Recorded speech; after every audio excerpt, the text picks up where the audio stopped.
Welcome back to the Stretford Inn, everyone. Me, your host, Session Johnson, and of course, the latest Manchester United news here for you first. As you see in the thumbnail, Ten Hag wants Eriksen. We have given him an offer. We'll be speaking about that in today's video. There's an Antony update for you as well, and the Premier League has announced that the fixtures for the 2022-2023 season will be released tomorrow.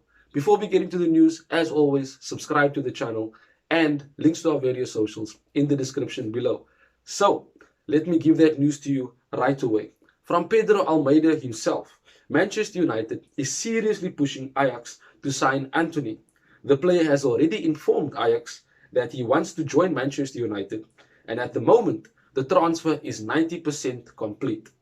That is good news, exciting news, but it's no different to what we've had before. We know that Antony would like to join Erik ten Hag at Manchester United. We know that the clubs are in communication with regards to a transfer for Antony. It has been said in my previous video that we are planning to make a 50 million euro offer, and we need to now get these deals done.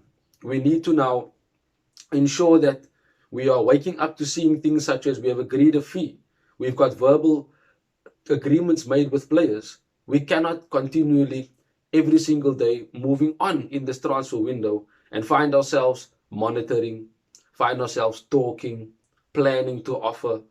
But at least with regards to Christian Eriksen, we have formally made an offer to him and his representatives. And even though we have competition from Spurs, Conte being a former manager, we know that Spurs is his former club. Champions League football, they can offer him. But Eriksen himself has come out and has given a quote. But before I give you that quote, let me give you the actual offer that we have given to Christian Eriksen.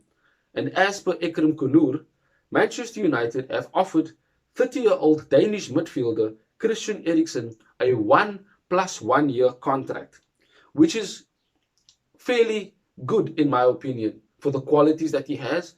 I know for a fact at the top level, he can still come in and do a job for about 2 to 3 years or so. Maybe after the fourth year, we can see where he is. But to have someone like him linked to us, and we've given an offer for him and De Jong, together, two midfielders coming in, we definitely need to be doing that. Eriksen, in my opinion, should not be a backup option if we don't get De Jong. We should be looking to get Eriksen and De Jong. Having the two of them and Eriksen to rotate with Bruno, as an attacking midfielder, because we know De Jong and Eriksen do not play in the same position midfield-wise. So having the two of them in midfield completely solves our midfield issues going forward. Yes, Frankie De Jong provides a sense of calmness. Last night, I saw him play against Wales and he completely dominated the midfield. There was moments where he breezed past the Welsh midfield. Sorry, a bit of a tongue twister there. He breezed past Welsh midfielders on counter attacks for Netherlands, playing key passes into the forward line, collecting the ball from defense.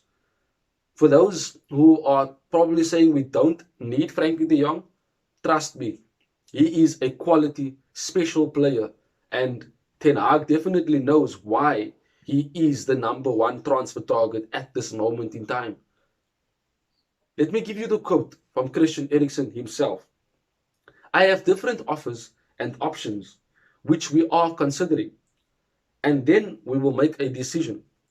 I would love to play Champions League football again. I know how much fun it is, but it isn't essential for me. And that is straight from Fabrizio Romano. So Eriksen said it himself. Yes, he would love to play Champions League football, but it's not the only thing that is the matter to him with regards to having a team for next season and the season after that. As I said, Conte and Spurs can give him what he wants, but he has left the door open to come to Manchester United, to join Erik ten Hag.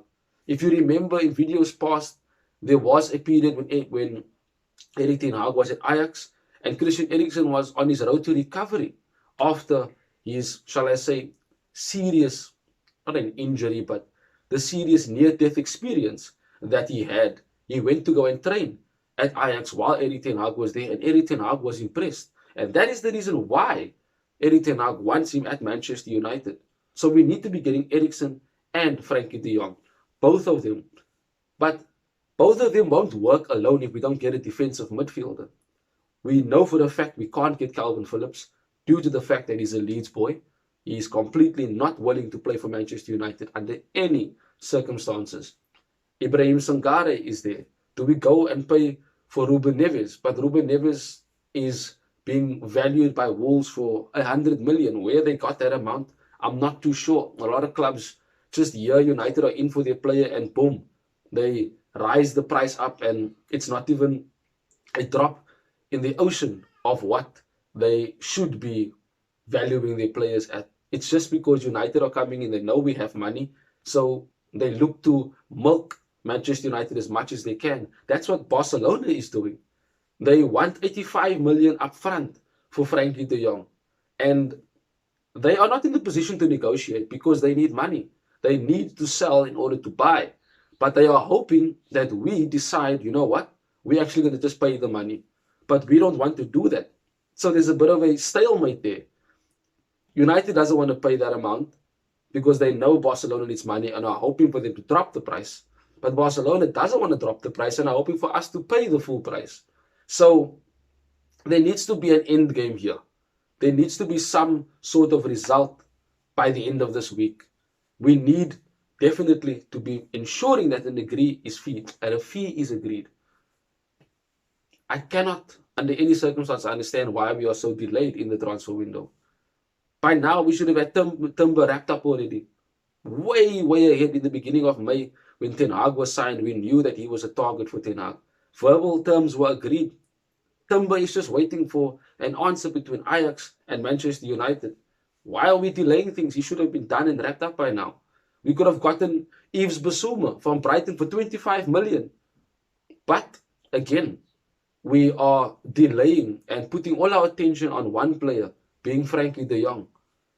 But I've always said that this is a massive week for Manchester United. And a lot of things will become clearer as the week draws to a close. We are in the middle of it now, and we still have no clear clarity on where these deals between Frankie de Jong and Antony are at. We know Ten Hag wants both of those deals done by the end of this week. So Pedro Almeida saying that the transfer for Antony is 90% complete. Good news. Frankie de Jong came out last night after the game and said he's flattered, of course, by the clubs that want him. Manchester United, obviously. But he says he's at the best club in the world in Barcelona, and there's no news. Now, in my opinion, he's just being professional. I think he cannot decide to say, you know what, I'm leaving, or, you know, things are not so good, you know, with Barcelona financially, so I'm not sure. No, he needs to be professional because he must show respect to the Barcelona fans.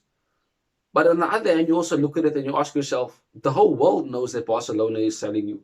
The whole world knows that you are coming and have already agreed to join Erik ten Hag at Manchester United.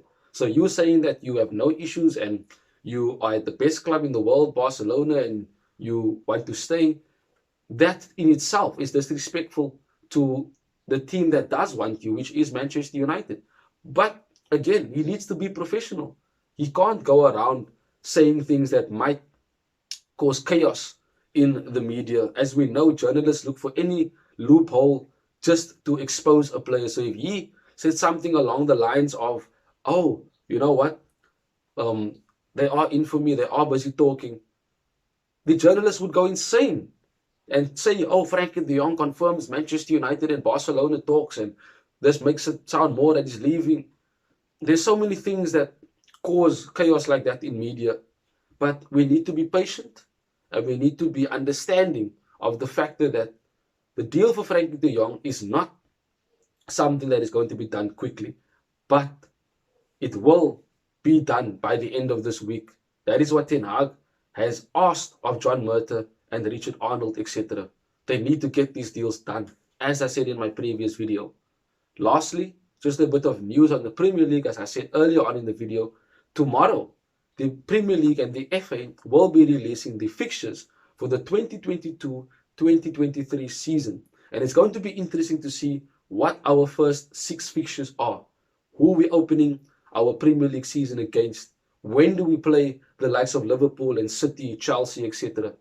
It's going to be interesting, and the beginning of the season will definitely determine what type of season we're going to be having in the Premier League. If we get big games in the beginning, I'm sure Ten Hag will definitely be firing up the team for that. And if we get games that are winnable, where we should be getting 3 points, 100% Ten Hag will be wanting his team to get maximum points from those 6 games. So, an Antony update. We are close to completing a deal for him. 90% done as per Pedro Almeida. And, of course, we have offered a 1 + 1 year contract to Christian Eriksen and his representatives. He just now has to decide to either come to Manchester United or go to Spurs. But I do believe that he can and will be coming to Manchester United, in my opinion. Let me know where you think and what we might be doing further on in the transfer window. Also, let me know how you guys are doing. And of course, subscribe to the channel, please. Our goal is 1,000 subscribers before the end of the year. Have a wonderful day further, Red Devils. Till we speak again soon. That is it, me, Sashin Johnson from the Stretford End. Bye-bye.